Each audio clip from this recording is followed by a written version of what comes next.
कभी सोचा है ना, मरने के बाद कौन भूत बनता है? ये सवाल जो हमारी उत्सुकता और कभी-कभी डर को भी गुदगुदाता है। तो चलो साथ में इस रहस्यमयी सफर पर निकलते हैं। जरा सोचिए, जिंदगी और मौत के इस विशाल रंग बिरांजे कपड़े के बारे में।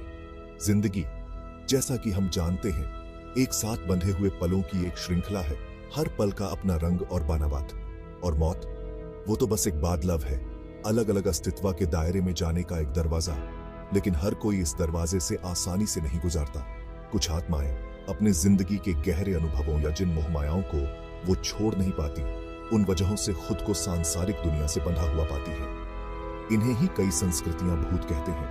ये डर या खौफ की बात नहीं है, ये जिंदगी और अस्तित्व की गहरी पेचीदगियों को समझने की बात है। अब ये आत्माएं क्यों भटकती रहती हैं? अक्सर ये अधूरे काम, गहरे अफसोस या पूरी न हुई ख्वाहिशें होती हैं जो उन्हें जकड़ कर रखती हैं। ये ऐसा है जैसे कोई अधूरा काम है जो आपको आगे बढ़ने से रोकता है। ये आत्माएं दुनियाओं के बीच फंसी होती हैं, जो आगे है उसे पूरी तरह अपना नहीं पाती।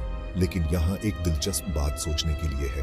हर परंपरा की अपनी व्याख्याएं हैं। कुछ मान्यताओं में ये आत्माएं हमारे पूर्वज होते हैं जो हमारी निगरानी करते हैं, हमारी रोजमर्रा की मुसीबतों के धुंध में हमारा मार्गदर्शन करते हैं। दूसरों में इन्हें चेतावनी के रूप में देखा जाता है, याद दिलाते हैं कि अगर हम भौतिक इच्छाओं और सतही दर्दों से बंधे हुए जीवन जीते हैं तो क्या हो सकता है, हम इससे क्या सीख सकते हैं। ये समझकर कि हमारे अस्तित्व का सार इन बंधनों से मुक्त होना चाहिए।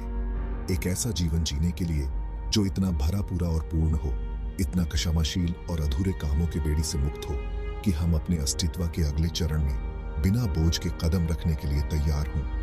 ये मेरे दोस्तों, सिर्फ भूत बनने से बचने के बारे में नहीं है, बल्कि सच्ची स्वतंत्रता और रोशनी का जीवन जीने के बारे में है।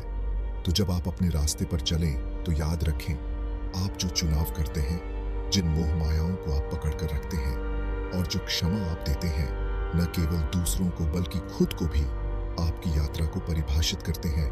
न केवल यहाँ ध